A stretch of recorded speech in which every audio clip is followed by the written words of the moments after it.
Okay, here's the situation.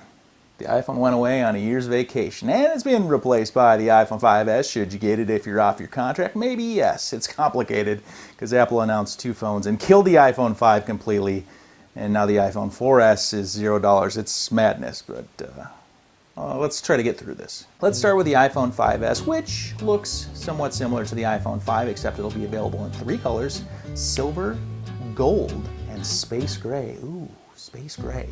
It'll be a little bit faster than the iPhone 5, it'll have a better camera than the iPhone 5, and it'll have a built-in fingerprint reader where the home button is. You can use the fingerprint reader to unlock your phone if you use a PIN to lock it, or to make iTunes purchases. And it's assumed that third-party apps will eventually build in fingerprint recognition instead of making you enter your password, say you have a banking app or something like that. While other smartphones have 32-bit processors, the iPhone 5S has a 64-bit processor, which I realize you don't even care about. And it probably won't even matter for a few years until Apple starts harnessing the extra processing, the ability to address extra RAM. Are you still watching the video? Let's bring it back. It's also got a motion processor, which will work with a new breed of fitness apps to measure the phone's position, the gyroscope, accelerometer, all that happy crap. So just by buying this phone, you will get super cut. You will be ripped, right? I don't know.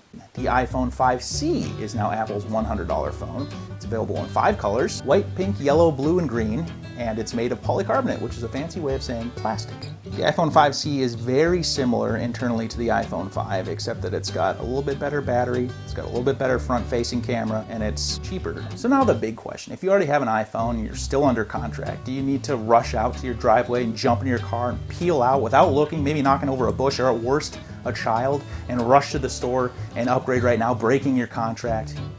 Probably not. And if you're ready for an upgrade and you want to stick with an iPhone, should you get the iPhone 5S or the iPhone 5C? Well, the iPhone 5S is faster. It does have some extra camera tricks, and it's got that fingerprint reader. It's made of higher quality build materials. The iPhone 5C is not a cheap phone just because it's made of polycarbonate. A lot of phones on the market right now are made of polycarbonate. It's basically an iPhone 5 on the inside with a couple spec bumps here and there. So you could do worse than the iPhone 5C. And hey, it comes in a lot of pretty colors. My advice to you with any phone, if you're looking to upgrade and you're going to sign another 2-year contract, is to get the best phone available you can at the time, because you have to live with it for 2 years. That being said, if you want to save a little money, the iPhone 5C is not going to ruin your life. I would maybe stay away from the iPhone 4S, but I understand that it's free. And free's nice. Free's nice.